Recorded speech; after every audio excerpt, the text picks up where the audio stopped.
Morning. Morning. My name is Bill Woywod. If many of you are kind of new since the pandemic, there's a really good chance that we haven't met, so it's good to meet you. Yeah, the pandemic happened, and then my wife and I were in California for a year and got back last fall, so.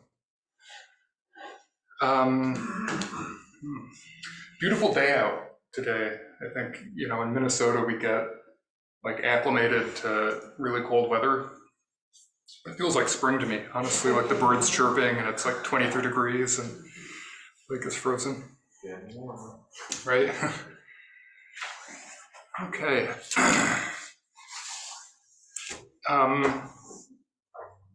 So today I'm going to talk a little bit about Dogen, the founder of the Soto school of Buddhism, but not too much. I'd like to do some guided meditations with you and do some, just practice together. So I'm going to kind of introduce Dogen briefly, talk about who he was, what his teachings are like. I'm going to call out just a couple of his teachings briefly, and then do some guided meditations that are inspired by those teachings. So that's my plan. Okay, so who was Dogen? So, here at Zen Center, we belong to the Soto school of Zen Buddhism. There are a few different schools of Zen. Soto is actually the biggest school of Zen in Japan and was transmitted here by Katagiri Roshi. So he's the founder of this temple. You may have seen his picture around here. So Dogen was a monk in medieval Japan in the 1200s. And at that point in time, actually Zen Buddhism was not that well established in Japan. So I would actually argue that when Dogen was alive in the 1200s, Zen Buddhism was even more nascent than it is here in America right now. It was really beginning. And so he was a monk in a different school of Buddhism called Tendai, and then studied with a Zen teacher in Japan, and in his, I suppose in his 20s, in his early 20s, was kind of dissatisfied with his understanding of Buddhism as it was developing in Japan. So he decided to go to China to get like the real deal, because in Japan at the time, they were definitely, how could I say this? We do this in America now. They kind of put themselves down a lot. They're like, we don't, like Japanese, we don't have the real Buddhism. They have that in China, and we don't have it yet. So Dogen went to go get it.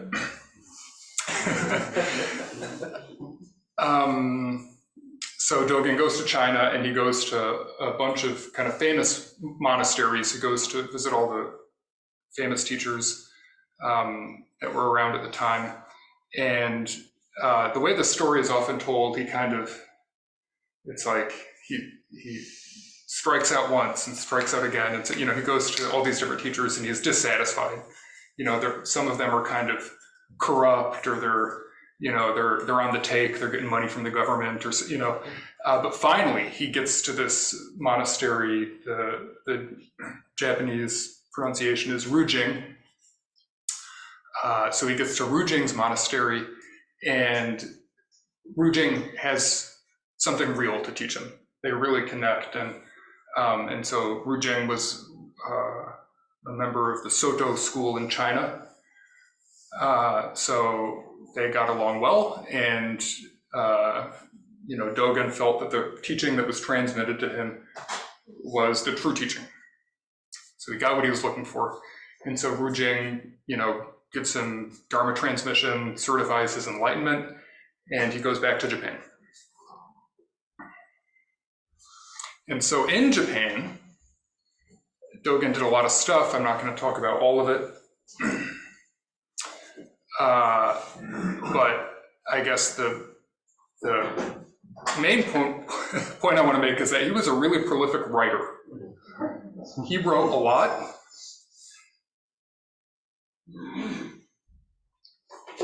So just to give you a intuitive take on how much he wrote. So this is volume 3 of the 4-volume Shobo Genzo. It's kind of his magnum opus. So this is 3 of 4. So, and this is, there's really no commentary. So this is basically just Dogen. In Japanese, it's a lot smaller. And he wrote, I don't know, probably double that with outside of the Shobo Genzo. So, you know, he wrote like that much stuff. So he wrote a lot. And a lot of it is pretty inscrutable. So I've been mostly studying and teaching about Dogen for 2 or 3 years now. Sometimes I don't know if that's a good idea, but I'm fixated. That's just what I'm into right now, because it can be like really challenging to read. He can be really trippy, really sophisticated, very intellectual, very poetic. Sometimes all of those things at once. And so there are definitely things that, like in Dogen, that one can read. So like, what is this guy talking about? That happens a lot, right? And then if that's your initial reaction, you may read it again, study it pretty deeply, look at some commentaries, and then maybe you'll say, okay, I think I know what he's talking about. But maybe that won't help either. Maybe, you know, after all that hard work, it's still kind of not clear what he's saying. So anyway, Dogen is hard to read, but it's a really like fundamental tension that I think we're dealing with as American Soto practitioners, because he's the founder of our school. And he has a lot of, in my opinion, like brilliant things to say.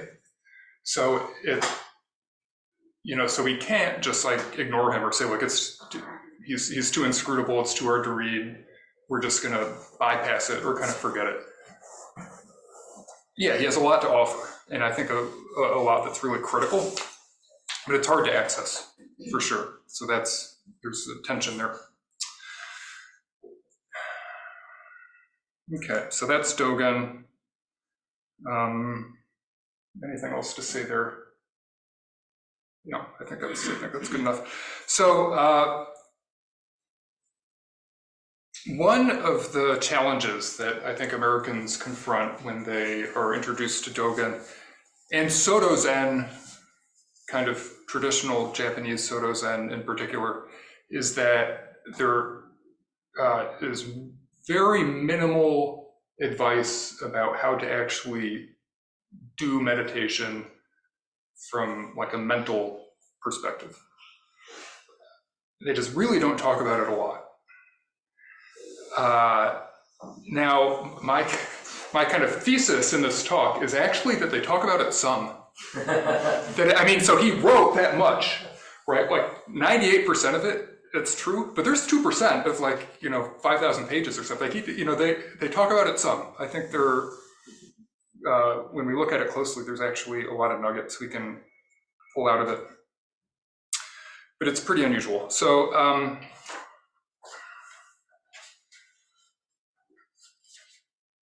for example, traditional Soto Zen and Dogen tend to focus a lot on the physical. So what we do with our bodies during meditation, and they kind of stay silent on what we do with our minds. Now, I think this is actually a really great teaching. This is like another talk. I'm just going to touch on it briefly here. But I think there's nothing wrong with that. I think that can be a really positive teaching. Norman Fisher says, the body is so smart and the mind is so dumb. So if you guys will allow me, I'm going to show you an example of this. So Dogen has a writing called the Fukan Zazengi, the universal recommendations for Zazen, or universal instructions for Zazen. So these are Dogen's most fundamental, universal instructions for how to do Zazen. This is something that would be chanted every night in a Soto Zen monastery and memorized. It's about like 3 or 4 pages. Takes 10 minutes to chant. So here's an excerpt on him instructing us how to do zazen. At the site of your regular sitting, spread out thick matting and place a cushion above it. Sit either in the full lotus or half lotus position. I'm not doing this.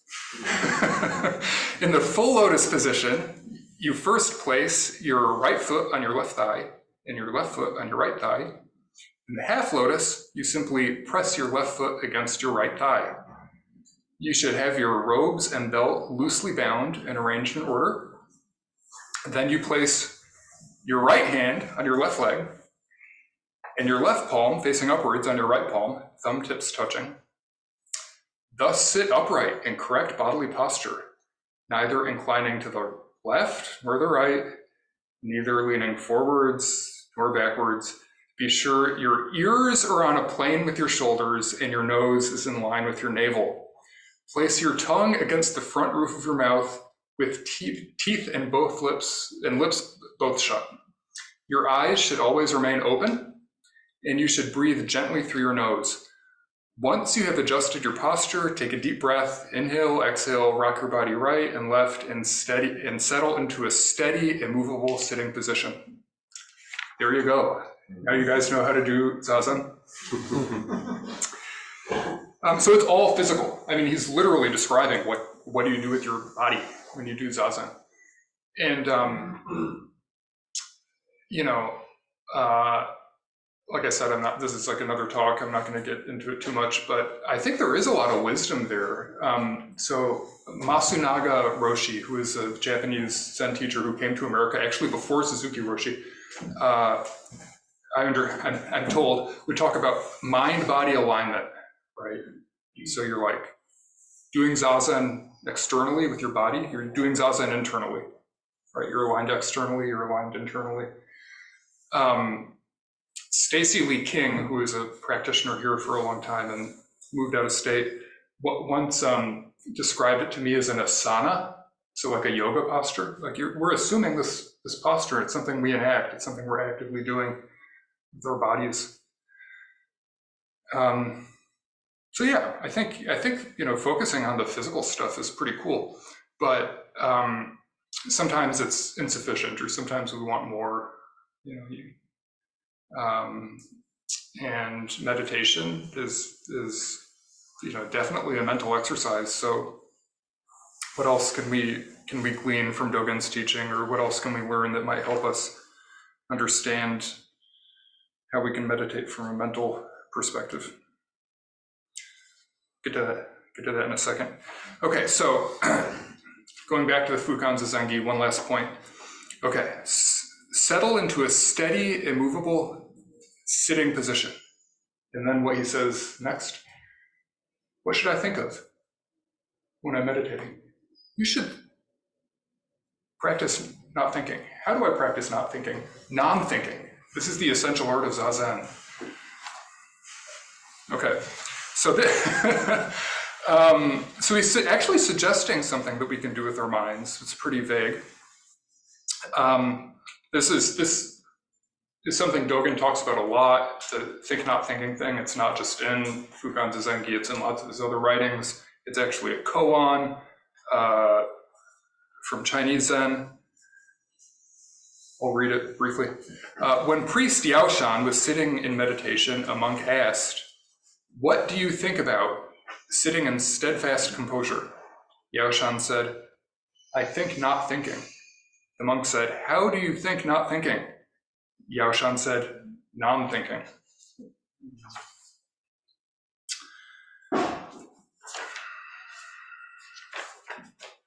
So this is also, like, for a lot of people, I think, pretty confusing, like not that not that helpful.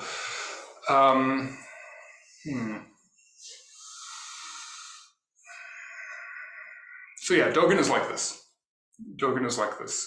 It's not as explicit as we might like. I don't think he's doing it to be like accessible. I think he's just doing what he wants, and teaching how he wants. And it's up to us to kind of conform to that, or to figure out a way to process it.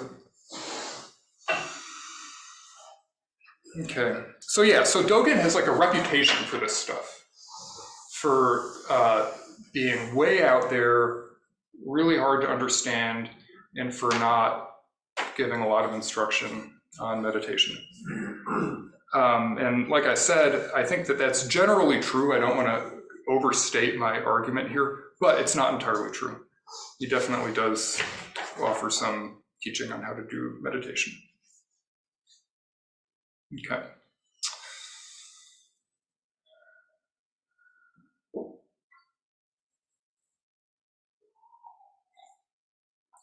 So in the Shobogenzo,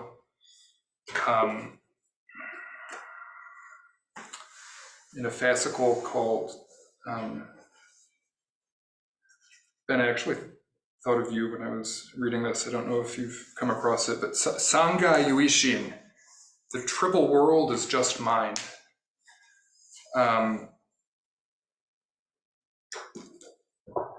He's talking about a koan. So he's, Dogen does this, he's riffing on other teachers' teachings. It's very postmodern. We don't need to worry about that too much.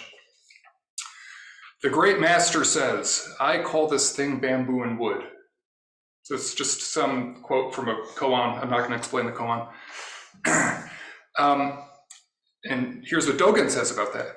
We must completely master, both before it is voiced and after it becomes words, this unprecedented and unrepeatable snippet of an expression, I call this thing bamboo and wood. Prior to the naming that has now taken place, what was it called? Okay. So, I call this thing, a table.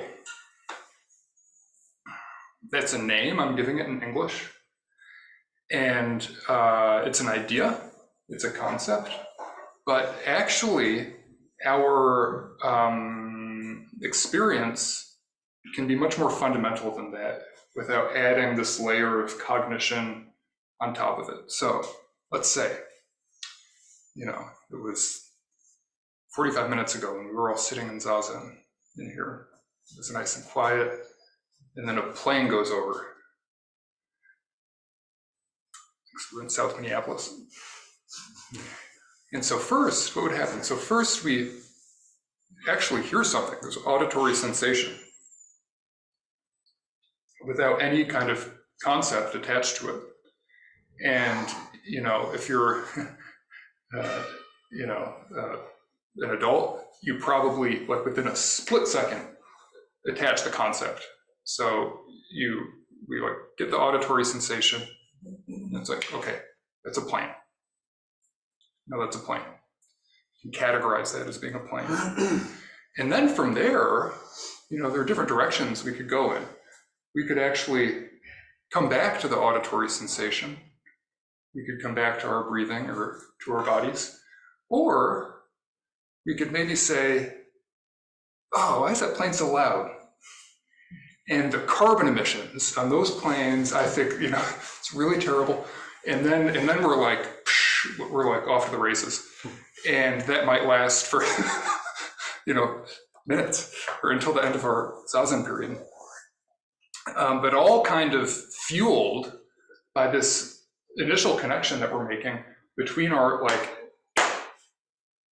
body, between our experience, this auditory experience, and then the world of concepts. So you make that connection. And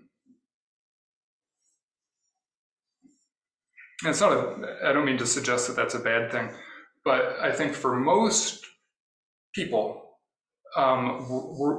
we're just totally unaware of that process. And so this is like a pretty commonly examined thing in Buddhism, to see that kind of chain of events or that chain of causality that happens within our experience. So back to Dogen. So I call this thing bamboo and wood. Prior to the naming that has now taken place, what was it called? So before we classify something as being an airplane, what's the feeling? It's like simply that. What is that feeling like? There's another like really common school of Buddhist-based meditation in America called insight meditation. A lot of you have probably done it. And they are super into this naming practice. So I think we should try it. Try to do a little naming practice. Okay, so get comfortable. We don't need to do all the stuff Dogen told us to do in Ganza Zengi, but being upright is good.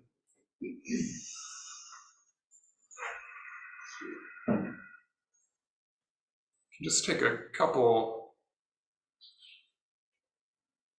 nice breaths. Just be aware of our breath for a few breaths.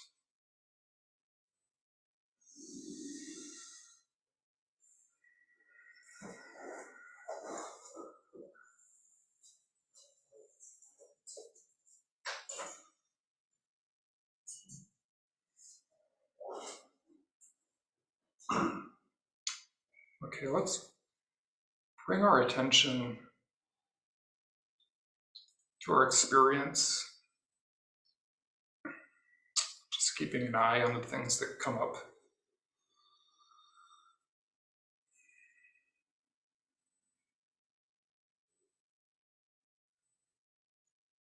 Not deliberately trying to calm our minds or have them be different than they are. Just allow the mind to be and observe it.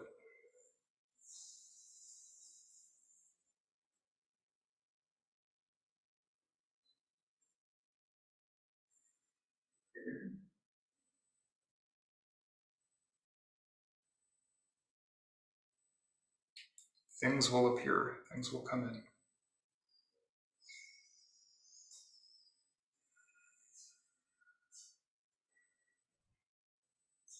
They may have different qualities, they may grab our attention or come coupled with some emotional flavor.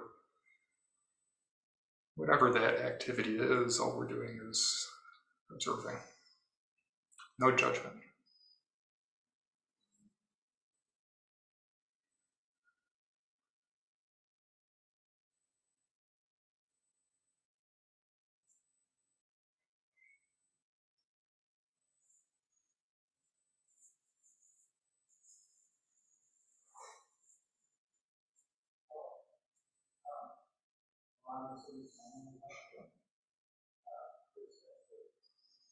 If we do get carried off, we can just come back to our immediate experience, come back to the breath.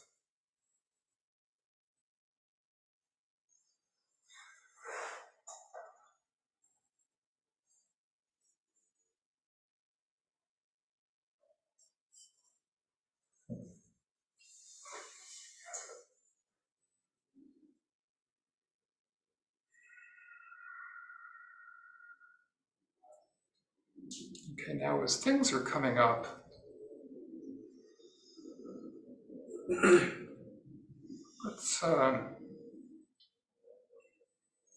let's label them.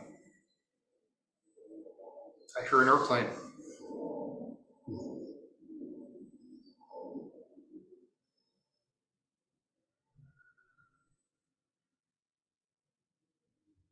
Maybe we have itching or pain, physical sensation. If we do, we just name it.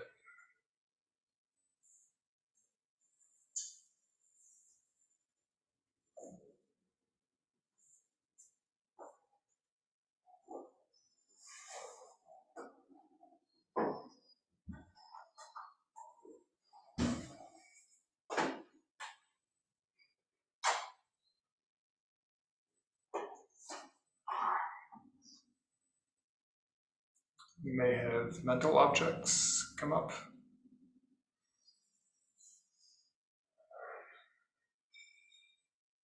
If we do, we can just label them. If they're positive, contentment, happiness, if they're negative, self-criticism, annoyance, or whatever it might be. You just name that.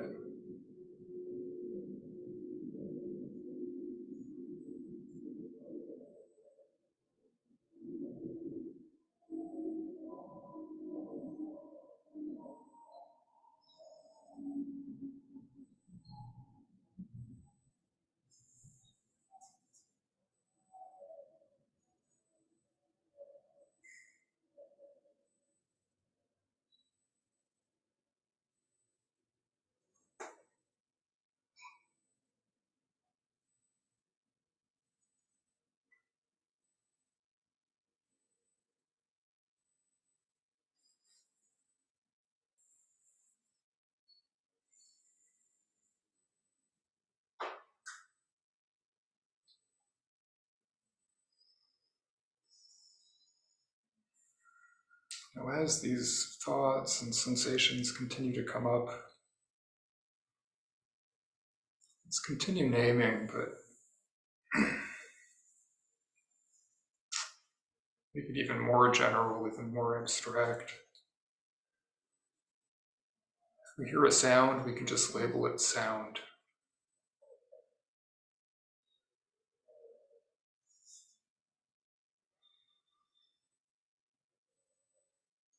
If we feel something physical, we can just label it touch.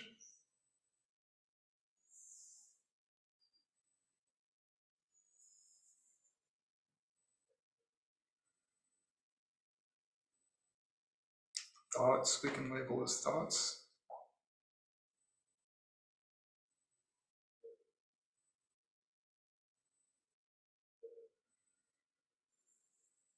And emotions or moods, we can just recognize as emotions.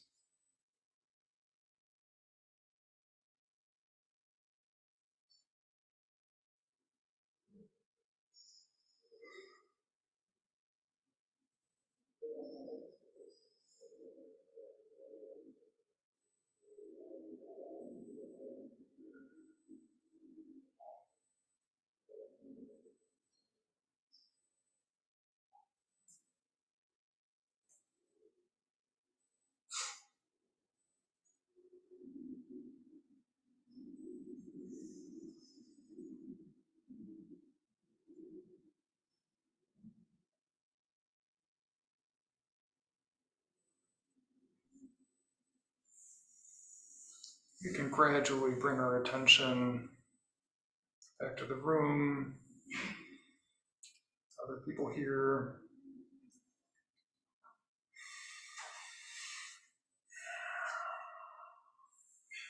Okay, thank you.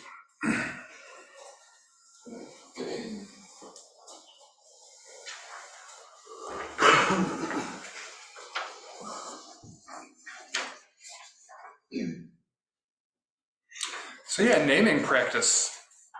Super popular, super common in the insight tradition. Something, I've done before. This isn't my first time. And I know I've heard others talk about it too, other Soto people. Yeah, I think it's really useful just to be able to slow down that process that's like so fast, right? Normally, we just go from one thing to the next, to the next, to the next. And often we're unaware of it. It's just like a chain reaction. So by doing that practice, we can slow down a little bit. And when the airplane comes, we can go, okay, sound, airplane, back to sound.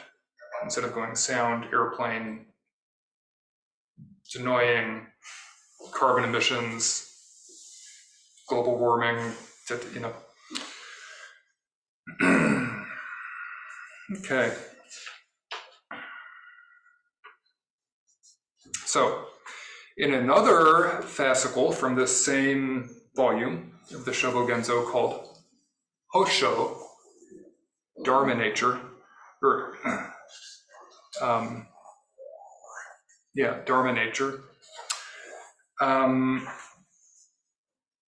Dogen has a little passage that is quite compassionate. often he's kind of grouchy.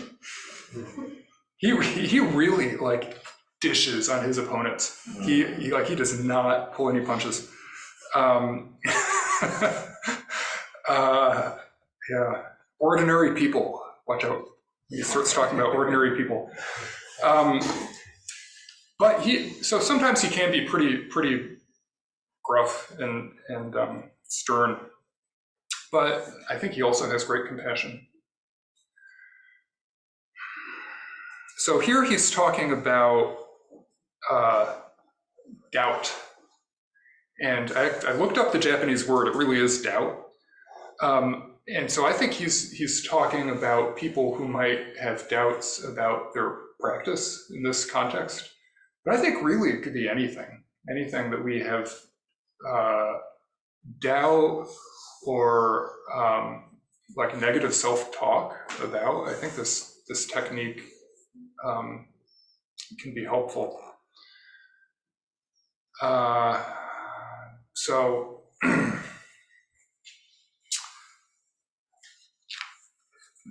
quoting directly from the fascicle, now without directing a question to anyone else, imagine your own doubt to be a statement. Treat it as the assertion of another person and investigate it 3 times over. And you may find that you're rid of it already. The aforementioned thought, or the doubt in this case, is not an evil thought. It's just a thought at a time before clarification. And at the time of clarification, there is no effort to get rid of this thought. So I'm just going to comment like really briefly on this, and then we can try to do some meditation with it. Okay, so imagine your own doubt to be a statement. So we have this self-talk, doubts, questioning ourselves, maybe negative self-talk. It's common. And often, like, you know, if that self-talk is pretty acute, it can be very hard to disassociate from. So like all in the last exercise, so, you know, sound, touch, emotion, thought. For me, speaking for myself personally, emotion is the hardest one to distance myself from. If I'm feeling an intense emotion, I'm just in it. It's very, very intoxicating, very consuming. So here he's saying, imagine your own doubt to be a statement. So we're introducing a little bit of distance, which can help us to process. So whatever that narrative is, we're just like imagining the sentence, you know, we're imagining the statement, and then treat it as the assertion of another person.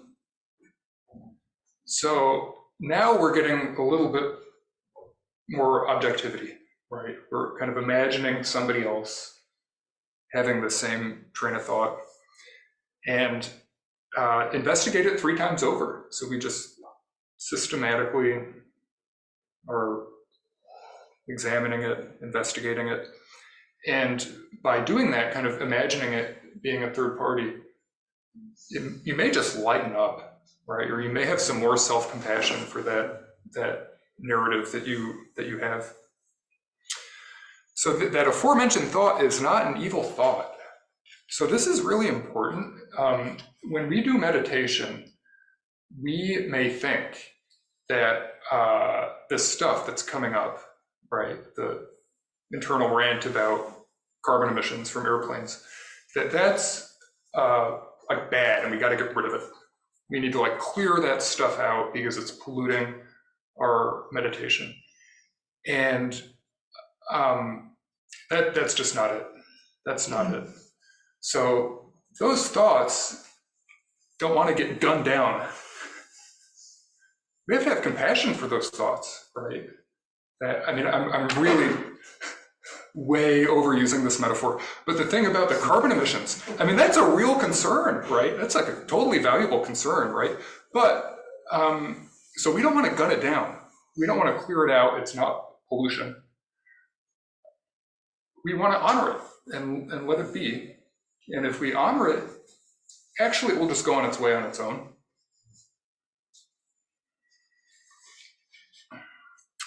The aforementioned thought is not an evil thought. It's just a thought at a time before clarification. And at the time of clarification, there is no effort to get rid of this thought. So, yeah, when we honor our thoughts, when we approach them as little beings, I understand that's a Katagiri Roshi quote, to treat your mental formations as little beings that we have compassion for, then actually they go on their way on their own.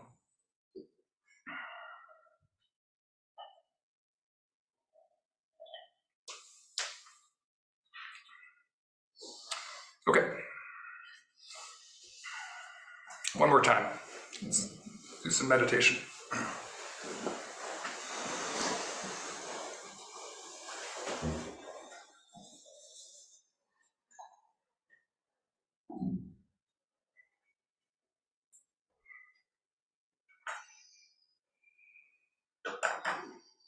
Let's start again with just a few regular breaths.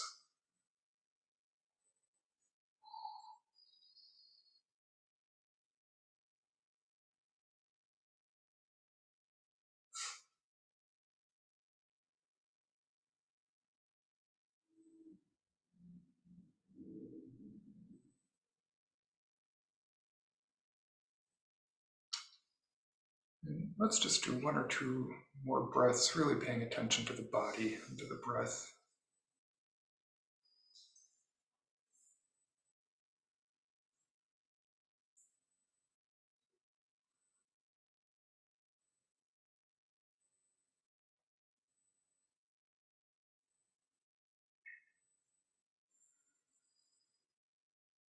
So let's recall a narrative that we have that's been causing us trouble recently. Doesn't need to be your most negative narrative, but something that causes you a little bit of difficulty.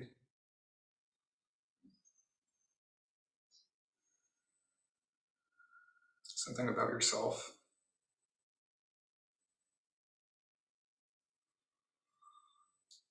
We'll just take a moment to recall it, to understand that narrative, and to feel it for a few seconds.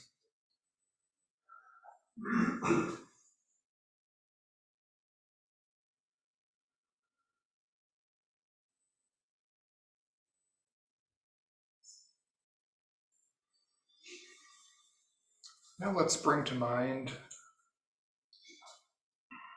someone else, another person, a third party, somebody who we have positive feelings towards.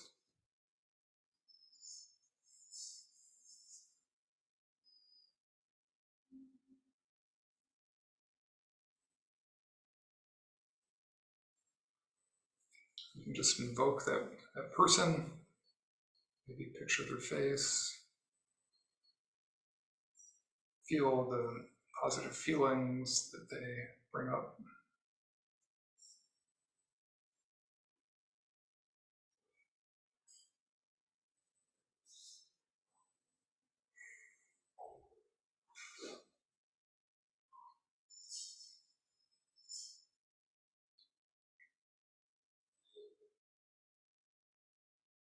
Now we can imagine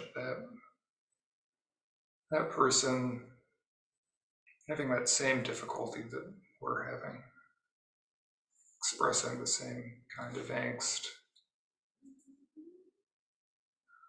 the same trouble.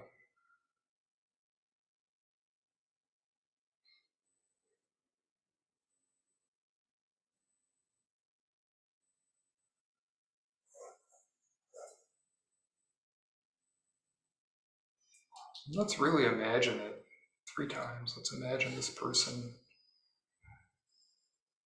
reporting that they're having this trouble, confessing, reaching out for help. Let's literally imagine them saying that.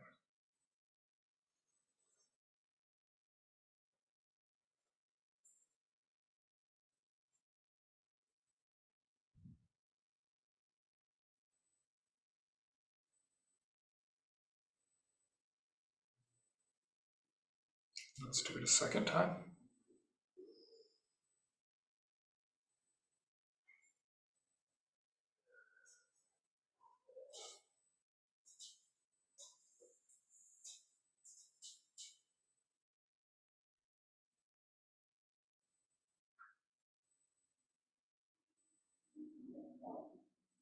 And a third time.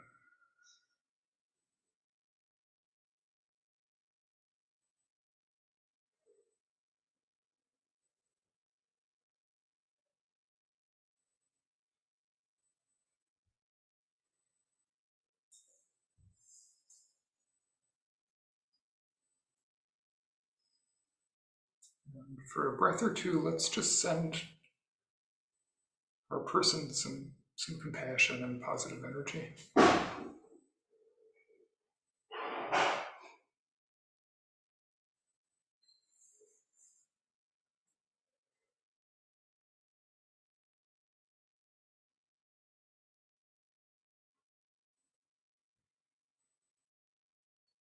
Now let's say goodbye to our person and return to ourselves and our problem. Let's continue to recall compassion and positive energy for ourselves.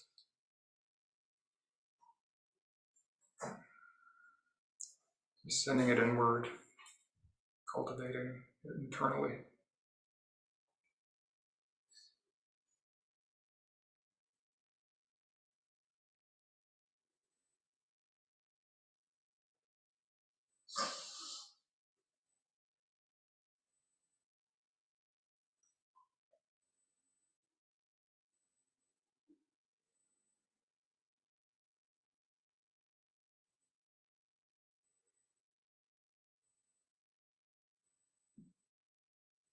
And gradually bring our attention back to the room.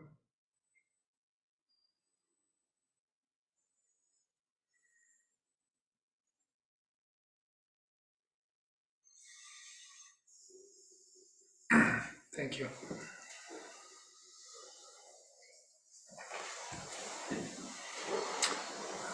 Okay, so that's my talk.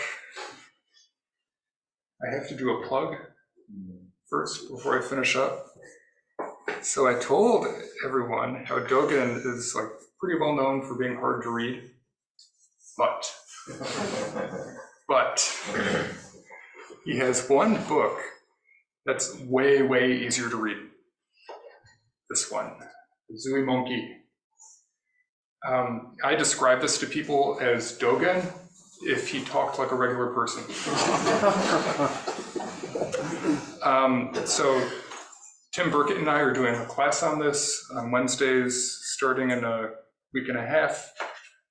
And just since I'm talking a lot about the size of these books, so this is a hardcover. It even looks bigger than it really is. In softcover, it's just this big. It just fits in your pocket. And it's really easy to read, but the teachings, it's the same teachings, the same concepts. So if you're curious about Dogen, or you've ever tried to read Dogen before and you're like, this guy's crazy, I can't do it, you might want to check it out. It's a pretty cool gateway into Dogen. Okay. Cool, thanks everyone. So do we have some announcements? Questions? Oh yeah, questions. Yeah, sorry. Yeah. Questions or comments? Yeah, Bonnie? How did that understandable little book get put together? Yeah, so it's so the Zooey Monkey, they're actually recordings by Ejo, Dogen's successor. So I think that's one of the reasons why it's easier to understand. It's kind of filtered through a third party. So Dogen didn't write it, it's his talks that were given verbally and written down by somebody else. And then this, these are two different translations. There are a few of them out there. Shohaku Okumura has done a couple. This one is by a Japanese guy, Reiho Masunaga. I'm guessing he's an academic, I don't really know. Whose translation are you using in the class? So we're using the Masunaga. I mean, I've looked at a few of them, and the differences are pretty subtle. But we're using his primarily because it's still in print for you to buy, but it's also available for free as a PDF online. So, yeah. Yeah. What is the main difference between Zoto and the other fonts? So I'll say what I know with some humility that I don't want to speak for the other schools of Zen. So Soto Zen, the English translation that I've heard of most often is the school of silent illumination. So in Soto, Zazen figures prominently, although practice off the cushion is very important too. But just by kind of enacting Zazen, by doing it wholeheartedly, we're enacting realization. Like, that's it. And in other schools of Zen, they may do other meditation practices, things like koan practice. That's more common in the Rinzai school. And as I understand it, there's typically like a curriculum, like you'll go through, it's usually 100 koans in the Hakuin school of Rinzai that you will like pass, to go on to the next one. And so that's cool. I've done a little bit of koan practice myself, and I'd be lying if I said I wasn't curious about it. But Soto Zen is just much more about just kind of enacting our practice in the present moment, interfacing with our direct experience as we're living it in the present moment. Yeah, but yeah, I guess one last thing, many of the other schools of Zen are a little bit more spicy, and they'll do like Dharma combat. So like, this is a real thing, like we talk about like a koan like this, like, the teacher would say to the student, is non-thinking not thinking, or is non-thinking non-thinking? And if you, say one, I'll smack you, and if you say the other one, I'll still smack you. I'm joking a little bit, but so there are those other kind of, I don't know, yeah, it's called Dharma combat. That's a tradition.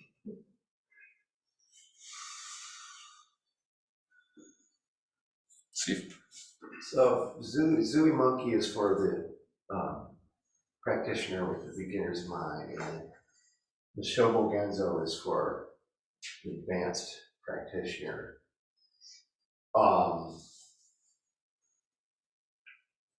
Can we do away with the Shobo Genzo?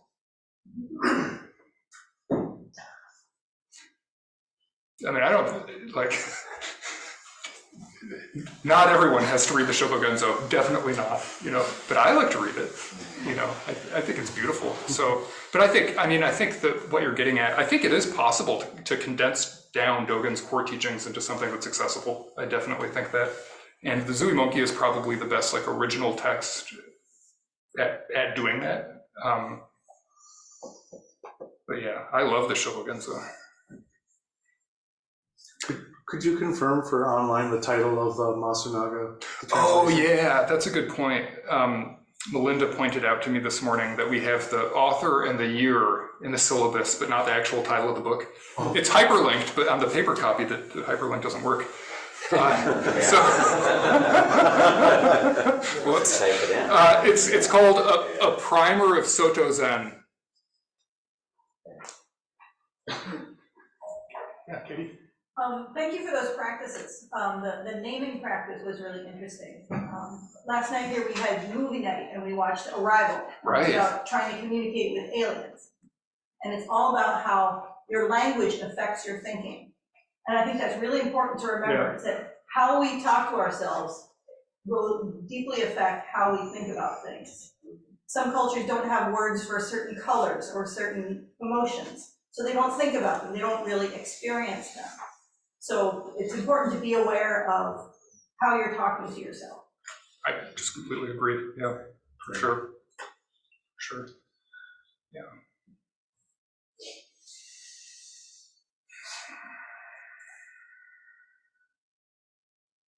Yeah, that stuff can be kind of self-perpetuating too, right? So it's like we have these patterns that we fall into, and with this practice, we can kind of gently course correct those patterns, or if we have patterns that are really harmful, can we nudge them